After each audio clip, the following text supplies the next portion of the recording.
I want to speak to you today about the value of integrity. The value of integrity.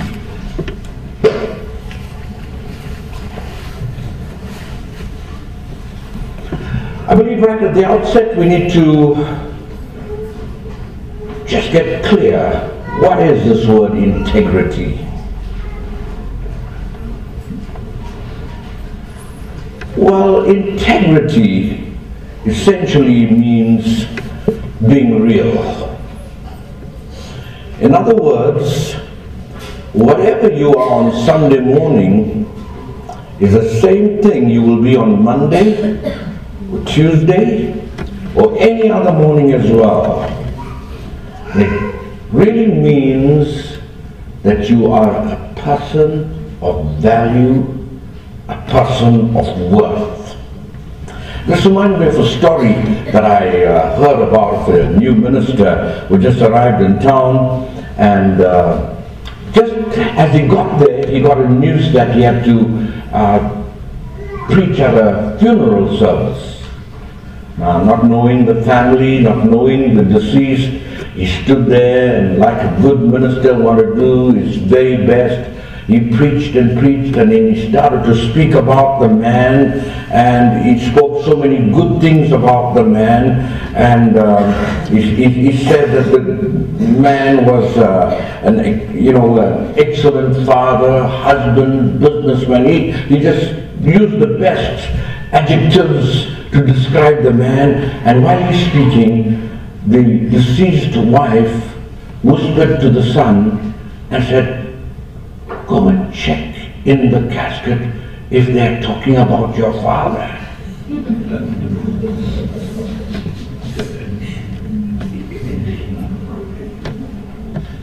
Let me ask you a question. Is your life adding up to who you say you are? Do you have integrity? Let me illustrate this even further. Here's a 10 Rand note.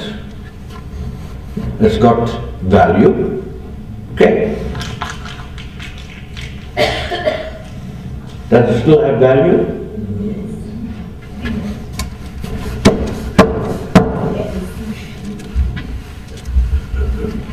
Does it still have value? That's integrity. Doesn't lose its value. No matter what it goes through, it keeps its value. Would you like this? Yes.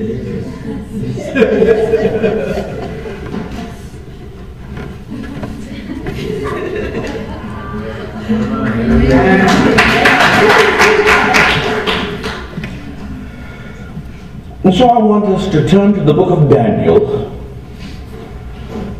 and we want to illustrate this message through the life of a man called Daniel. Daniel chapter 2.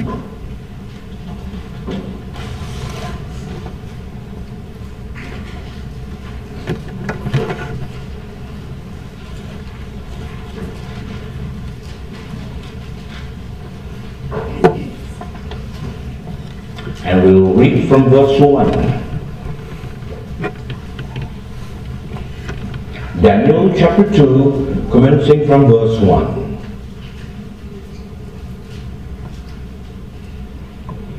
And in the second year of the reign of Nebuchadnezzar, Nebuchadnezzar dreamed dreams, wherewith his spirit was troubled, and his sleep brake from him. Then the king commanded to call the magicians, and the astrologers, and the sorcerers, and the Chaldeans, for to show the king his dream. So they came and stood before the king. And the king said unto them, I have dreamed a dream, and my spirit was troubled to know the dream. Then spake the Chaldeans to the king in Syriac, O king, live forever. Tell thy servants the dream, and we will show the interpretation. The king answered and said to the Chaldeans, the thing is gone from me. If you will not make known unto me the dream with the interpretation thereof, you shall be cut in pieces, and your houses shall be made a dunghill. But if you show the dream and the interpretation thereof, you shall receive of me gifts and rewards and great honor. Therefore show me the dream and the interpretation thereof. They answered again and said, let the king tell his servants the dream, and we will show the interpretation of it. The king answered and said, I know of certainty that you would gain the time, because you see the thing is gone from me. But if you will not make known unto me the dream, there is but one decree for you. For you have prepared lying and corrupt words to speak before me, till the time be changed. Therefore tell me the dream, and I shall know that you can show me the interpretation thereof. The Chaldeans answered before the king and said, there is not a man upon the earth that can show the king's matter. Therefore there is no king, lord, no ruler that asked such thing at any magician or astrologer or Chaldean. And it is a rare thing that the king required. There is none other that can show it before the king except the gods, whose dwelling is not with flesh. We'll stop right there. Here is Daniel, chapter 2. And I want to show you this morning that Daniel's integrity shines through the chaos surrounding all the other wise men of Nebuchadnezzar and of this nation of Babylon. Nebuchadnezzar, the king, had dreamed a dream which, according to the scripture, tells us that it really disturbed him. But when he got up in the morning, he couldn't remember the dream. And so he called these wise people in his country together. He said, come, you need to tell me my dream. And they all stand before him and they say to him, this is impossible. Nobody can tell you what you dreamed. You tell us the dream and we can give you the interpretation. But he said, I want you to tell me what the dream was. And so these four groups show just how much Satan controlled Babylon. They were the magicians, the astrologers, the sorcerers, and the Bible says the Chaldeans. The magicians were those who were well versed in the knowledge of the occult. The Hebrew word is karton, and it means an engraver or inscriber. Their position is similar to that of the scribes of the Torah. These people knew their word. They preserved the ancient art of the occult by inscribing knowledge down. The next group mentioned are the astrologers. They're the ones that studied the stars, and they could predict the future just by looking at the stars. They were also called conjurers. The Hebrew word referred to them is the word ashaf. Not only did they study the stars, they practiced an art where they would study dead bodies. Now these people were deep in the occult. The next group was that of the sorcerers, or as the Hebrew will call them, the cowshafts.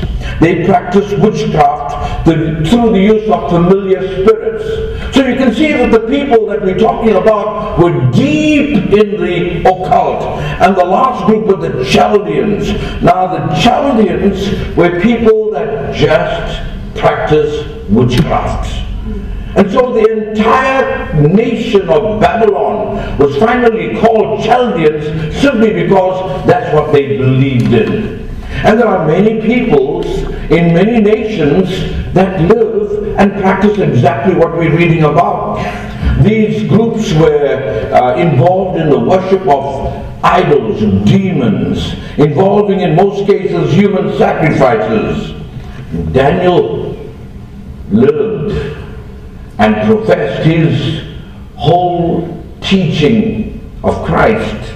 Well, before that time, God, Jehovah, in a very ungodly world. The king dreamed this dream and called the wise men in and gave them this very strange request. And in verse 10, the Chaldeans answered before the king, and they made it very clear that there's not a man on the entire earth that can tell the king exactly what he dreamed. And therefore, they went on to say that there's no king, no lord, no ruler that asks such a thing at any magician or astrologer or Chaldean. Nebuchadnezzar now accuses them of forming lying words to gain time. And he's very upset. You can understand the man is raging mad. He wants to know the dream and he wants the interpretation. And I want to tell you also that Daniel and the three wise men of God, Shadrach, Meshach, and Abednego, were also summoned. You'll find that as we go along in our reading. I'll bring that to you just now. Yes, verse 13. Verse 13. The decree went forth that the wise men should be slain. And they sought Daniel and his fellows to be slain. So Daniel, Shadrach, Meshach, and Abednego were grouped together as the wise men of the nation. And they were looking for them to have them slain as well. And then in verse 14 we read, Then Daniel answered the counsel and wisdom to Arioch, the captain of the king's guard, which was gone forth to slay the wise men of Babylon. And he answered and said to Arioch, the king's captain, Why is the decree so hasty from the king? Then Arioch made the thing known to Daniel. Then Daniel went in and desired of the king that he would give him time, that he would show the king the interpretation. Then Daniel went to his house and made the thing known to Hananiah, Mishael, and Azariah, his companions, that they would desire mercy of the God of heaven concerning the secret, that Daniel and his fellows should not perish with the rest of the wise men of Babylon. And so we see that Daniel, his life was also on the line. But what do we see? We see something very, very important. Daniel was composed in this time of crisis. Are you composed in your time of crisis? That is a mark of integrity. We will look at it closer. Several years ago, a man by the name of George Strait, a very famous country and western singer, sung a song entitled, Let's Fall to Pieces Together. I don't know if anybody remembers the song. I remember it. Let's Fall to Pieces Together. The song was about a man and a woman whose lovers had jilted them, both of them. And so both of them meet at a tavern, and they are both there to drink and drown their sorrows individually, and they team up together. And so this song is all about, let us fall to pieces together. Let us fall to pieces together. The magicians and the sorcerers of Babylon were falling apart. Chaos is reigning in Nebuchadnezzar's court. You would think that Daniel, Shadrach, Meshach, and Abednego would be looking for a hiding place or packing up their bags, hoping to make some kind of escape. But notice what Daniel does. Instead of hiding from the king's men, he goes to them. Daniel is not falling to pieces, but he is composed in this time of crisis.